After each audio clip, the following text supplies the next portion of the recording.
जब मैं ये कहता हूं कि फलाही इदारे बिजनेस की फैक्ट्रियां हैं तो बहुत सारे लोग इस पर सीपा हो जाते हैं, लेकिन आज मैं प्रूफ्स के साथ साबित करूंगा कि किस तरीके से खिदमत के नाम पर बिजनेस को चमकाया जाता है और गरीब आवाम का खून निचोड़ा जाता है। येंगो, करीम, इनड्राइव, उबर, इन सर्विसेज के बारे में आपने कभी यह सुना कि ये ज़कात मांगती हैं, फितरात मांगती हैं, अतियात मांगती हैं, खैरात मांगती हैं? नहीं ना, ये प्राइवेट कंपनीज है ना, इनकी एप्लीकेशंस हैं। 2 दिन पहले मुझे तकरीबन 9 से 10 किलोमीटर के डिस्टेंस पर जाना था। मैंने इनड्राइव एप्लीकेशन ओपन की और उसके अंदर गाड़ियों को ढूंढना शुरू किया। मैंने एसी वाली बड़ी गाड़ी को अपने 10 किलोमीटर के फासले को तय करने के लिए बुलाया। वहां पर एस्टीमेट जो पैसे लिखे हुए आ रहे थे वो 531 रुपए थे, जिस पर कोई ड्राइवर भी नहीं आया। उसके बाद 638 रुपए के एस्टीमेट में गाड़ियां मुझसे गाड़ी वाले ड्राइवर्स कनेक्ट होना शुरू हो गए।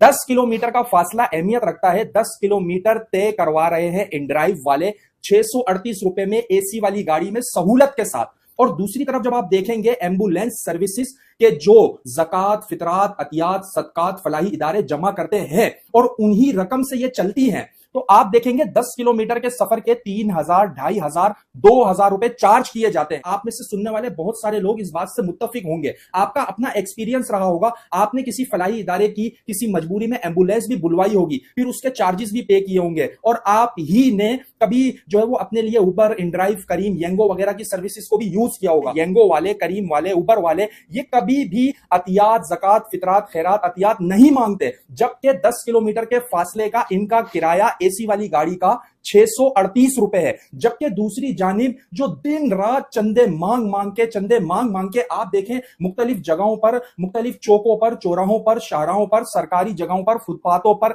एक केबिन बना हुआ होगा, वो एम्बुलेंस पॉइंट होगा, और उस केबिन के साइज से बड़े पैनाफ्लेक्स वहां पर लगे होंगे कि जी अपने ज़कात, अतियात, सदकात, खैरात इस इदारे को देकर सवाब हासिल कीजिए। तो भाई जब आप सर्विस प्राइवेट लेवल से भी महंगी दे रहे हो, आपने इसको बिजनेस बनाया हुआ है, आप 638 रुपए का सफर जो है वो हमसे मजबूरी में डेड बॉडियों के साथ, मरीजों के साथ 3-3, 4-4, 5-5 हजार रुपए बटोर रहे हो। और ये मैंने एक्सपेरिमेंट किया, मुख्तलिफ लोगों से पूछा, मेरे अपने वास्ते भी पड़े हैं, उसके बाद जाकर मैं ये वीडियो रिकॉर्ड कर रहा हूं। तो फिर आप फलाही इदारा किस चीज का हो? आप जो है वो खिदमत के नाम पर क्यों आते हो? जबकि एम्बुलेंस भी डोनेशंस की, ड्राइवर की सैलरी भी डोनेशंस की, उसके अलावा आपके सारे इखराजात जो है वो डोनेशंस के पैसों से जो है वो होते हैं। लेकिन उसके बावजूद भी कोरंगी, लांडी, औरंगी, सरजानी, न्यू कराची और जो है वो छोटे छोटे गरीब इलाकों में अगर किसी को दिल का दौरा पड़े, कोई डायलिसिस करवाने जाए, कुछ और करवाने जाए, जो है वो उसको एम्बुलेंस की नीड हो, तो फिर आप इतने ज्यादा चार्जेस उससे जो है वो लेते हो।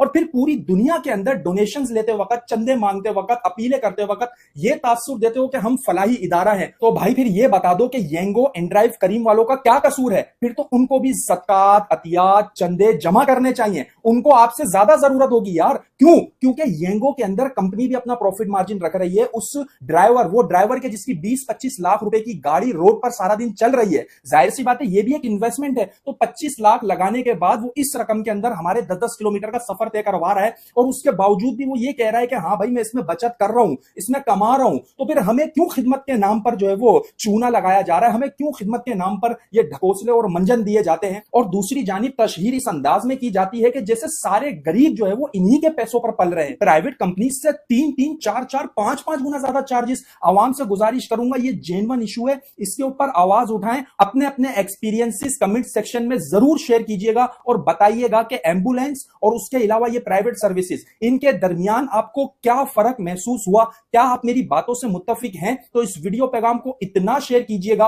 कि ये एम्बुलेंसेस के चार्जेस खत्म करने पर फलाही इदारे मजबूर हो जाएं।